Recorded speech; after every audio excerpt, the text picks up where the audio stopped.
आदित्य का दामन थाना में पिताजी कहीं और हैं और आपके ऐसे में आपके लिए क्या बोलेगा, आप किस तरह से देख रहे हैं? देखिए, हर एक आदमी का इतिहास होता है।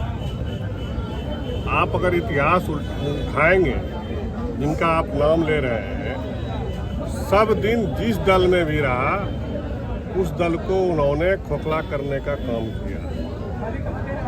हमारे दल में जब से 2010 में वो आए और यहाँ पर आने के बाद हमारे पार्टी को, हमारे संगठन को, हमारे गठबंधन को हर हमेशा उन्होंने कमजोर करने का काम किया।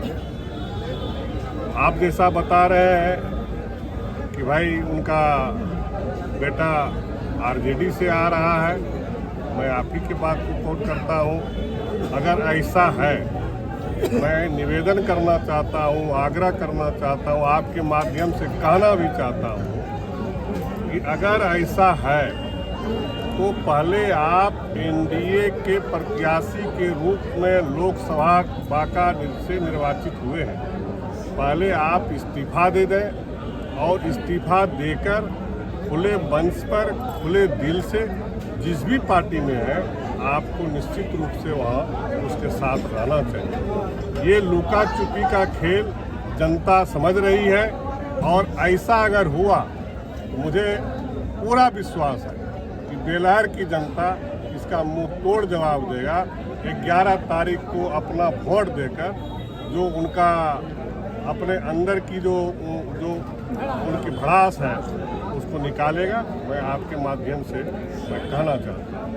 मनोज जी, दूसरी बात, ठीक बोलिए। मनोज जी, क्या ऐसा लग रहा है कि वो आपके लिए कुछ भी चुनौतीपूर्ण होगा?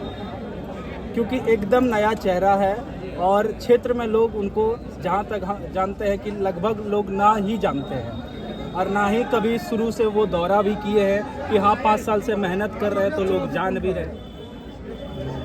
जैसा मैंने आपके माध्यम से, सोशल मीडिया के माध्यम से लोगों के बीच सुना, जिस आदमी को, जिस लोगों को ये पता नहीं है कि मेरा घर, हम किस गांव के रहने वाले हैं, वो आदमी अगर मनोज यादव के खिलाफ में चुनाव लड़ रहा है तो जनता स्वतः डिसीजन ले चुका है।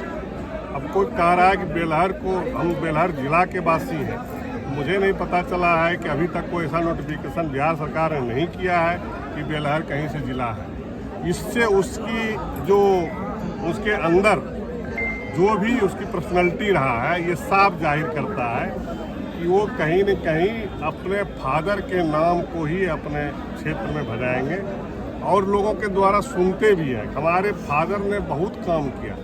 मैं तो खुले चुनौती देता हूँ, आप 30 साल से यहाँ पर एमएलए और एमपी के रूप में बांका जिला में आप हैं 95 से लगातार। आपका अगर एक उपलब्धि विकास के नाम पर बांका जिले के वासियों को अगर समर्पित किया हो, मैं जो भी बोलेंगे मैं उसको सुनने के लिए स्वीकार। एक उपलब्धि जो जनता के लिए, हाँ उपलब्धि क्या किया, अपने लोगों के लिए पैसा बनाया, लोगों का जमीन, लोगों का ठेकेदारी, लोगों को हड़काना, लोगों को डराना, ये उनकी उपलब्धि रही। ये तो जब तक मनोज यादव है ये तो चलने वाला है ही नहीं।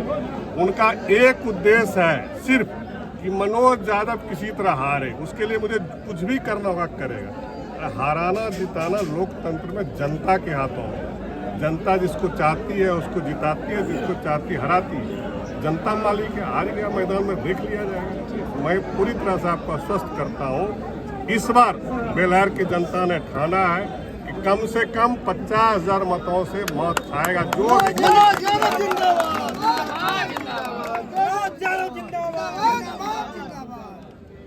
अच्छा, ऑफिशियली अभी तक घोषणा नहीं हुआ है, इस पर आप क्या कहना चाहेंगे? अभी भी बेलहर की जनता जो है भ्रम में है, उनको लग रहा है कि कहीं ना कहीं दो नज़र हो सकता है। देखिए, पॉलिटिकल चीज़ में कुछ चीज़ होता है जो प्रक्रिया था, भाई नोटिफिकेशन होना है, सूचना, अब जैसे मान लीजिए चुनाव हम लोग सब जान रहे थे, सबको पता था कि फर्स्ट वीक में आचार संहिता नवंबर में लगना, सब उस हिसाब से अपना तैयारी कर रहे थे, चाहे प्रशासन हो, पॉलिटिकल वर्कर हो। लेकिन अधिसूचना जब जारी नहीं होता है तो लोगों को असमंजस रहना भी चाहिए।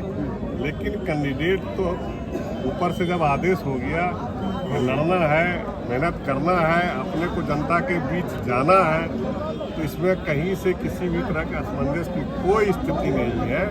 मैं एनडीए का प्रत्याशी हूँ, मैं जदयू का प्रत्याशी बेलहर हूँ।